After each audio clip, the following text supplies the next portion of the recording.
Olá, bom dia! Bom dia! O Sergipe Rural está no ar e esses são os destaques de hoje. Tecnologia rural sustentável, integração lavoura-pecuária-floresta é a aposta da Embrapa Semiárido para ajudar pequenos agricultores na estratégia produtiva em Sergipe. Milho no Alto Sertão. Com a chegada do período da chuva, o produtor rural de Gararu inicia o preparo do solo para garantir fartura na safra e alimentação do gado leiteiro no período da estiagem. Tradição comprovada. Tijolinhos e lajotas produzidos em olarias do município de Salgado ganham fama na região Centro-Sul e desperta o mercado consumidor de vários estados do país.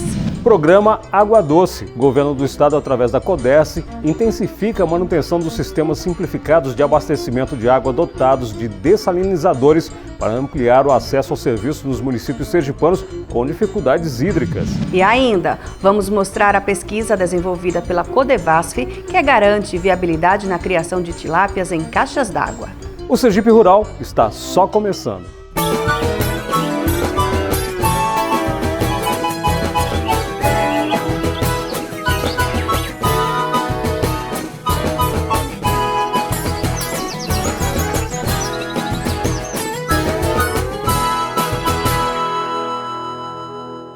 A chegada do período da chuva em Sergipe tem animado os produtores de milho do Alto Sertão sergipano.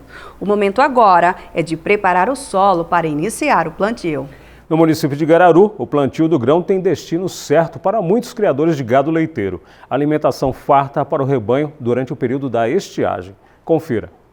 O tempo nublado e com chuvas nas últimas semanas em Gararu fizeram essas máquinas agrícolas puxando os arados saírem dos galpões da propriedade para o início do trabalho de preparo do solo para o plantio do milho.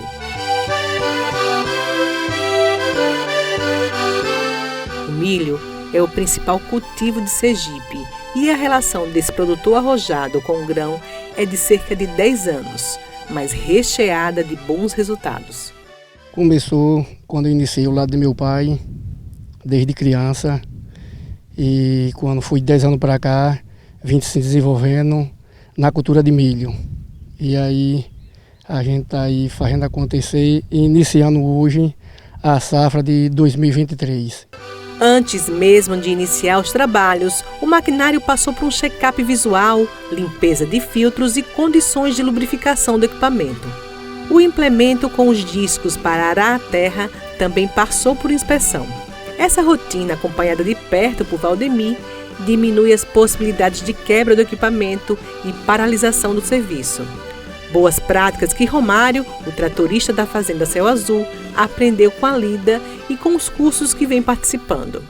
Desde 2011 que eu sou operador aqui no município de Gararu e já me aprofundei na questão de operação de máquinas e continuo trabalhando ainda com trator. Busco sempre aprimorar na área.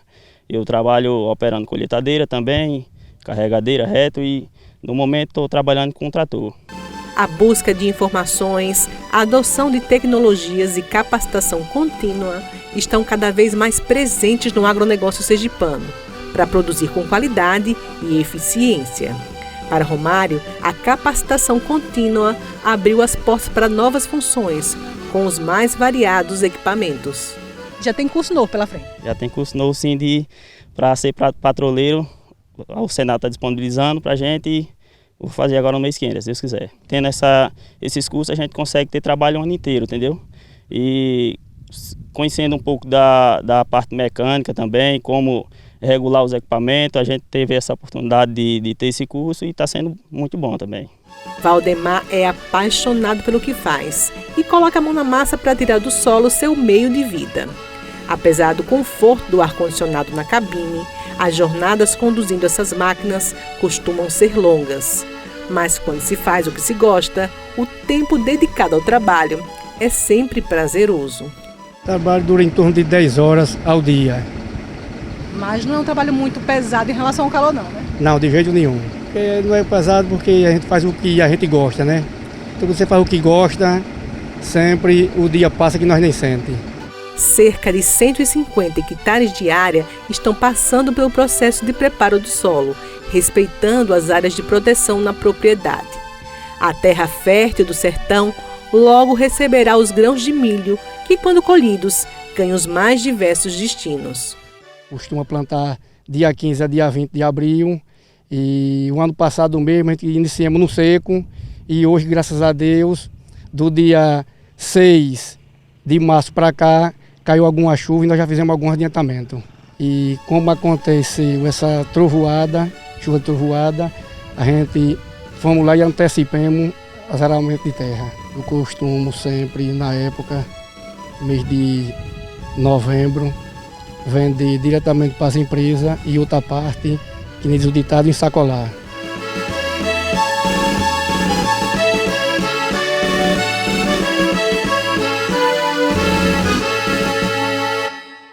De olho no futuro, o governo de Sergipe continua com as ações para fortalecer o agronegócio. Em uma ação conjunta entre a Endagro e a Secretaria do Meio Ambiente, 50 pluviômetros convencionais vão ser instalados pelo interior do estado. Confira. A entrega ocorreu no auditório da Empresa de Desenvolvimento Agropecuário de Sergipe.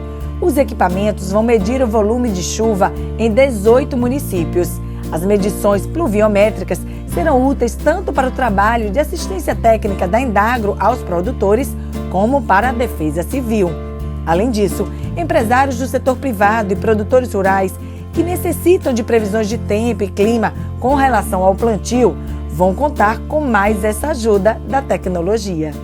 Dando sequência às nossas atividades, a Endagro hoje recebe 50 pluviômetros e vamos trabalhar em parceria com a Secretaria de Estado do Meio Ambiente no levantamento pluviométrico do estado de Sergipe. Esses 50 pluviômetros serão distribuídos de maneira técnica. 20 pluviômetros irão para a nossa regional de Glória, 20 pluviômetros irão para a nossa regional de Lagarto, mais 5 para a regional de Buquim e mais 5 para a regional de Tropiaco. Esses pluviômetros serão operados pela Endagro, que fará a leitura diariamente às 8 horas da manhã e semanalmente entregaremos esses dados à Secretaria do Meio Ambiente, que fará uma consolidação dos dados mensalmente, para que com esses dados a gente possa fazer um planejamento da caída de chuva no estado de Sergipe, da pluviometricidade de Sergipe.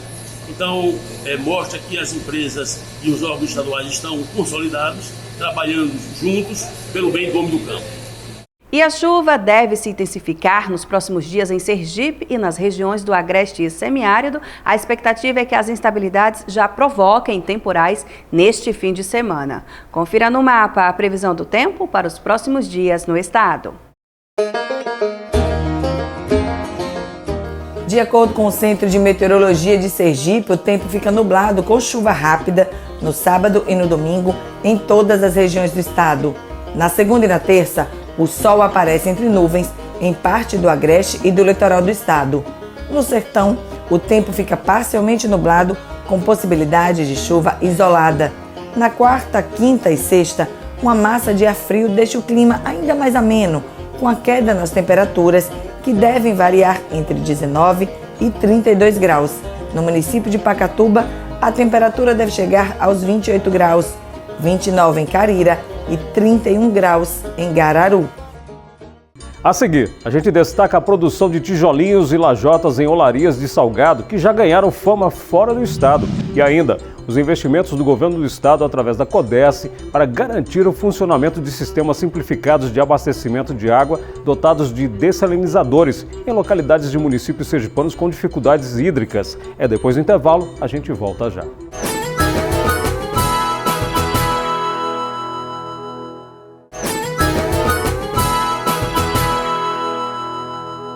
Às margens da rodovia estadual Lourival Batista, no município de Salgado, 4 olarias se destacam pela qualidade na produção de tijolinhos e lajotas. A atividade garante o sustento de algumas famílias da comunidade e o capricho na confecção das peças despertou o interesse do mercado consumidor da região Centro-Sul e também de outros estados do país. Acompanhe.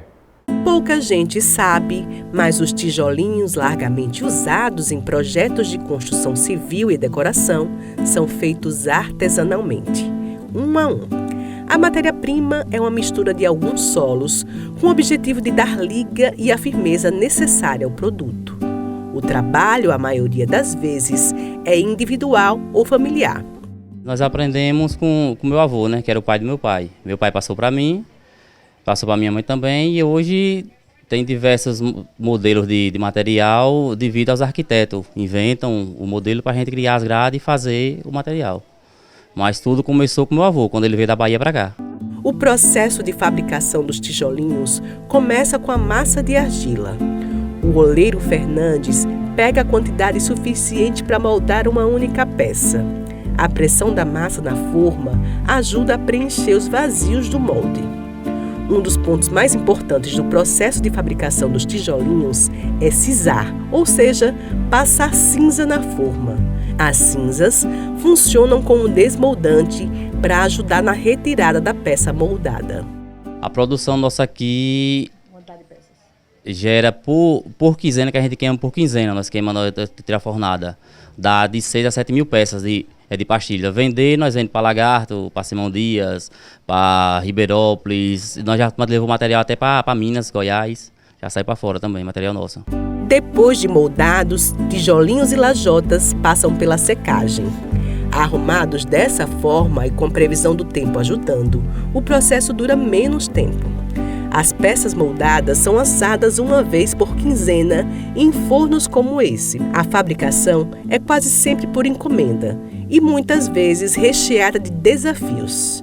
É porque, além dos tijolinhos, essas pequenas fabriquetas confeccionam lajotas usadas principalmente no revestimento de paredes. Muito desafiador foi as pastilhinhas de revestimento de parede, porque não tem tamanho iguais, sempre vem modelos diferentes para a gente fazer. E principalmente aquele que você viu lá na frente, aquele tipo fusquinha, que tem a lombadinha, aquele ali que é complicado de fazer. Mas graças a Deus até hoje nós estamos indo dar conta de tudo.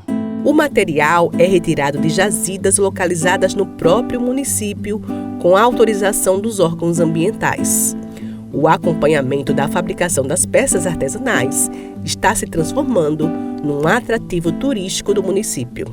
Aquele ditado, que não é visto não é lembrado. Então nós estamos fazendo um trabalho juntamente com o Conselho Municipal de Turismo, o pessoal da Prefeitura, fazendo esse trabalho para divulgar toda a cultura que temos em Salgado, né? Além das belezas naturais, o trabalho de artesanato e essa cultura aqui que estamos vendo, que é o trabalho da olaria. E isso as pessoas vêm para a cidade para conhecer, volta todo aquele movimento, é muito importante para todo mundo, né?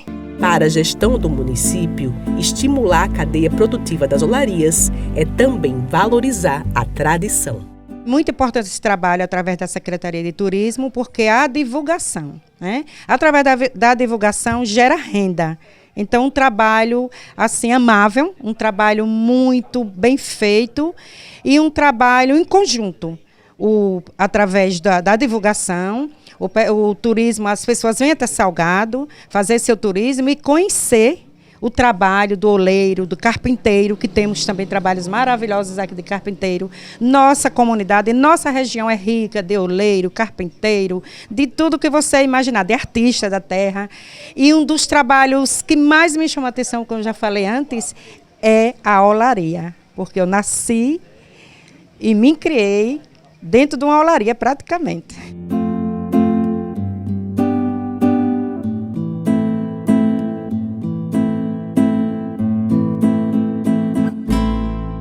A Companhia de Desenvolvimento Regional de Sergipe, a CODERSE, é responsável pela manutenção dos sistemas simplificados de abastecimento de água dotados de dessalinizadores implantados pelo programa Água Doce do Governo do Estado.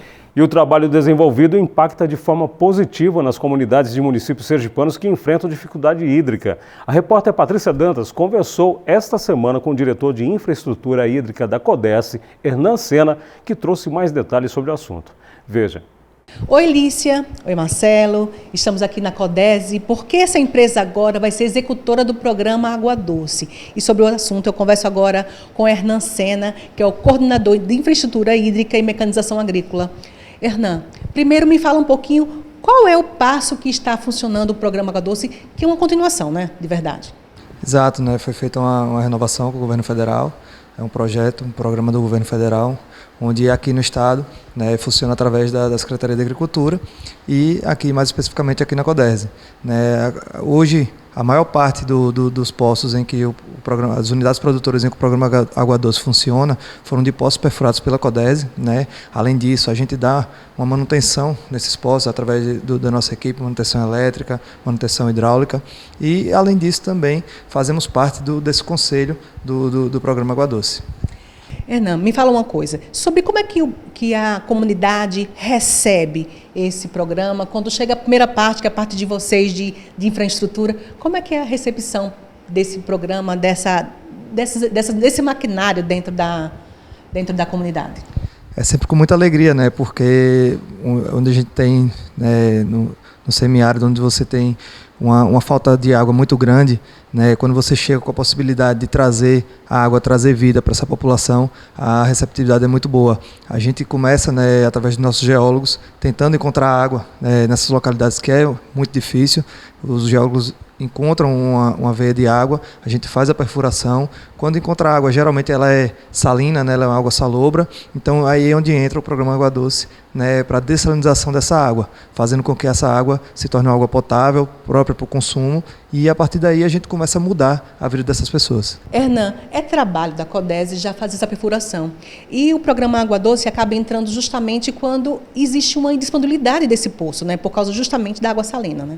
Exato, a gente atua tanto na perfuração como também na manutenção, teste de vazão desses poços que às vezes já existiam na comunidade, e entra o programa Água Doce já nesse sentido, de fazer com que essa água ela vire uma água potável. Muitas vezes você tem localidades que tem o poço, mas que a água não serve para o consumo, então não vai adiantar, né, você ter esse poço naquela comunidade. Então o programa Água Doce ele serve para isso, para poder trazer qualidade de vida, né, para a população, porque a população passando a consumir uma água de melhor qualidade, você acaba melhorando também a saúde dessa população automaticamente. E como é que é feita a questão da vistoria desses poços? Existe um trabalho de continuidade desses poços quando estão funcionando, tanto no trabalho normal da CODESE, quanto junto ao programa Água Doce? Sim, a nossa atuação não é só na perfuração, né? A gente faz também a capacitação de pessoal para que eles possam manter aquele poço funcionando da maneira correta. A gente faz uma capacitação da comunidade para saber como lidar com essa água, para saber como transportar, como envasar, né, e ter a consciência de que cada um tem a sua parte, né, não pode estar desperdiçando aquela água. E a gente também faz toda essa interação da comunidade para que a partir daí elas possam se tornar inclusive unidades produtoras, né? A gente teve muitas comunidades que não tinham água e hoje são produtoras de leite, de queijo e derivados.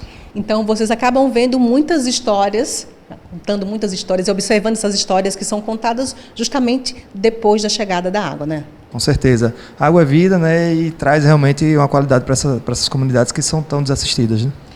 Hernan, a gente percebe que muitas vezes existe até um compromisso da comunidade para que o poço não pare de funcionar, né? Tem umas cotinhas. Fala um pouquinho sobre isso, sobre esse compromisso de manter o que é deles, né? O que está impactando na vida deles. Isso parte, né, do programa de conscientização dessa comunidade, né? A partir daí eles entendem que aquilo ali passa a ser a vida deles, né? Porque aquilo ali é que viabiliza uma melhor vida para eles. Então eles se cotizam, né? Cada um contribui de alguma forma para que aquele poço tenha uma manutenção correta, para que não falte nada para aquele poço e para que eles possam assim perpetuar com esse programa que é para a vida toda. Obrigada pela entrevista, Hernan. É com vocês aí no estúdio. A seguir, a gente destaca os benefícios da integração lavoura-pecuária e floresta na região semiárida de Sergipe. E ainda, vamos mostrar que é possível criar tilápias até no quintal de casa em caixas d'água. A gente volta já.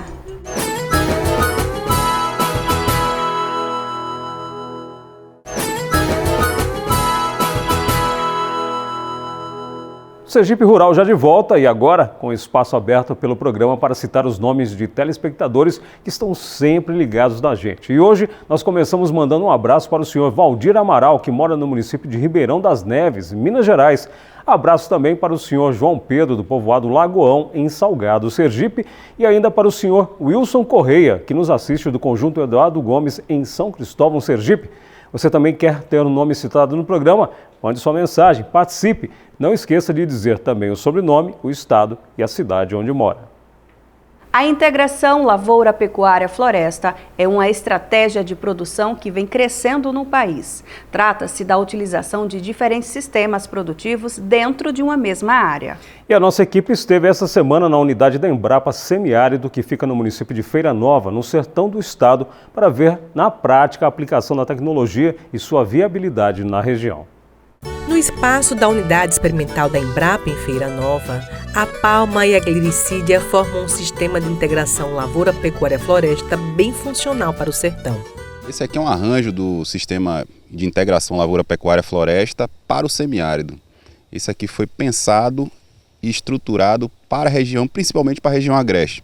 Quando a gente fez essa estrutura, dimensionou esse espaço e a gente pensou esse experimento, foi pensando que o produtor rural, aquele pequeno e médio produtor de leite, ele consiga produzir nessa área tudo que ele precisa para a alimentação dos animais dele. Então, o sistema de integração lavoura-pecuária é diferenciado daquele que a gente encontra no Centro-Oeste. Um sistema onde você tem a utilização de plantas adaptadas, que são plantas adaptadas à nossa realidade, a realidade local, a realidade do semiárido. Então, um ILPF com cara de semiárido mesmo. Diferente dos modelos adotados em outras partes do país, que utilizam grandes espécies vegetais para compor a parte de floresta prevista no sistema, por aqui a glicídia cumpre esse papel oferecendo sombra e fixação de nitrogênio no solo para nutrir as palmas. Aqui a gente imaginou um componente onde você tem a glicídia como o nosso componente florestal, que é o F da floresta, é a nossa glicídia. Diferente do que acontece no Centro-Oeste, lá o componente florestal é pensando em produção de madeira. O nosso aqui não, é em produção de alimento para que os animais sejam alimentados com isso. Então a glicídia é uma leguminosa, além de fornecer o alimento, ela tem a função de fixar o nitrogênio no solo. Para que ela tenha essa função? Para que ela consiga adubar de forma natural tanto a palma forrageira quanto os outros componentes para a formação de silagem. Então a função da glicídia é essa. Nós temos a palma forrageira aqui também compondo o sistema, que é uma fonte de água e de nutrientes, de energia para os animais. Além disso, a gente precisa também que o produtor produza volumoso aqui dentro, a fonte de fibra para terminar de fechar o ciclo do que ele precisa para produzir para as vacas leiteiras. Então, na outra área acoplada a essa daqui, a gente tem uma área de produção de silagem de sorgo, silagem de milho ou silagem de milheto, sempre trabalhando com materiais resistentes à seca e materiais adaptados à nossa realidade local. O que é produzido nessa área vira forragem para alimentar o gado no coxo.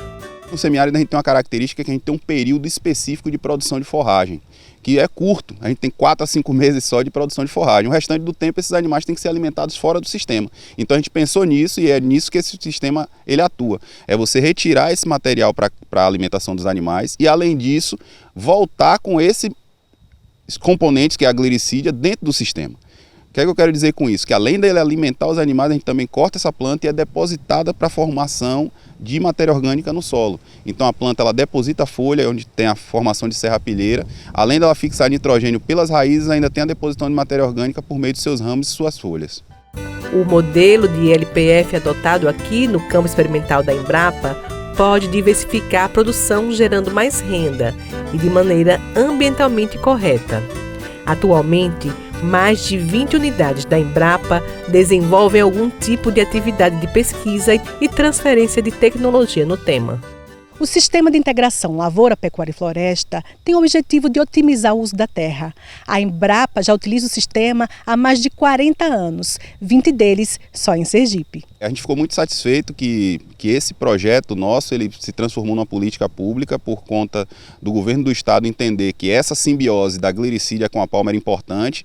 Então eles adotaram um sistema muito semelhante a esse daqui naqueles produtores que já tinham recebido a doação das raquetes de palma forrageira. Então foi introduzida a glicídia há alguns anos atrás, já foi feito isso, e isso é importantíssimo para o produtor rural, porque isso gera a sustentabilidade do produtor, com que ele gere renda, gere dignidade e ele consiga produzir de forma sustentável para ele e para a família dele. Essa pesquisa conduzida pela Embrapa tem foco em gerar alternativas para o homem do campo, que vive em regiões mais áridas e pode ter outros formatos. Uma das coisas mais interessantes do ILPF é a sua múltipla condição de variação, tem uma pluralidade muito grande. Então aqui a gente trabalha com glicídia e palma miúda, mas poderia ser uma palma de outra variedade, orelha de elefante mexicana, poderia ser também a palma gigante. Além disso, a gente trabalha com produção de silagem, com milho, sorgo e milheto, mas ele pode também produzir feijão, girassol, mandioca, tudo isso pode ser integrado dentro do mesmo sistema, com foco diferenciado, pode ser para venda de produto, como no caso do feijão, mas até a mandioca pode ser tanto para alimentação animal quanto para a produção de material para ser vendido pelo produtor. Então é um arranjo muito interessante, muito múltiplo, né? É muito interessante realmente.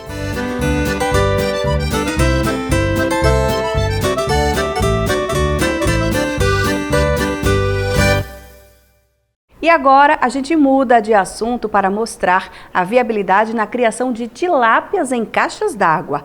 Nossos repórteres viajaram ao Baixo São Francisco para conhecer a pesquisa sobre o assunto desenvolvida pela Codevasf. E os resultados obtidos até o momento são muito animadores. E a expectativa do Centro Integrado de Aquicultura da Codevasf é que nos próximos meses comecem as capacitações dos técnicos da companhia e depois dos produtores. Confira os detalhes.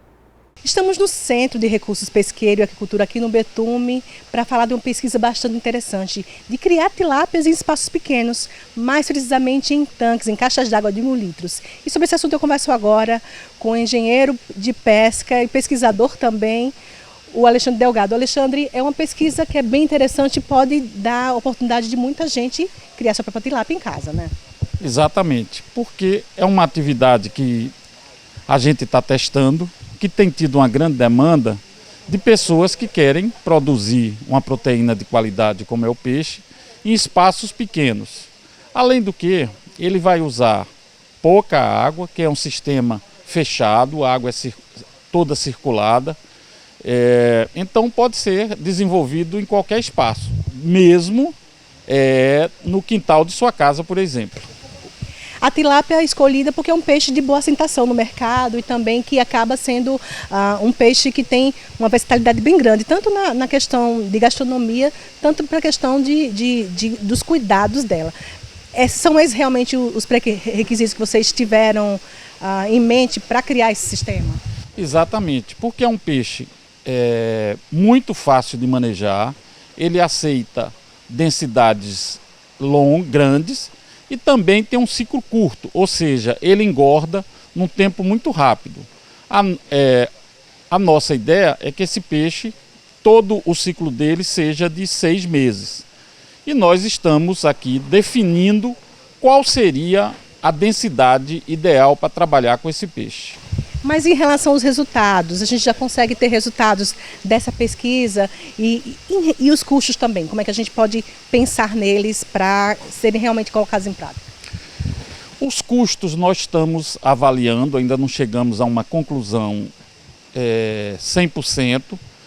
E do que nós estamos testando aqui, o que nós estamos vendo é que uma densidade em torno de 30 quilos por metro cúbico de água vai dar um bom resultado e ele vem se desenvolvendo muito bem. Nós temos várias outras densidades que estamos testando, mas inicialmente essa primeira densidade de 30 metros cúbicos vai ser o que vai se fortalecer, o que vai ser confirmada.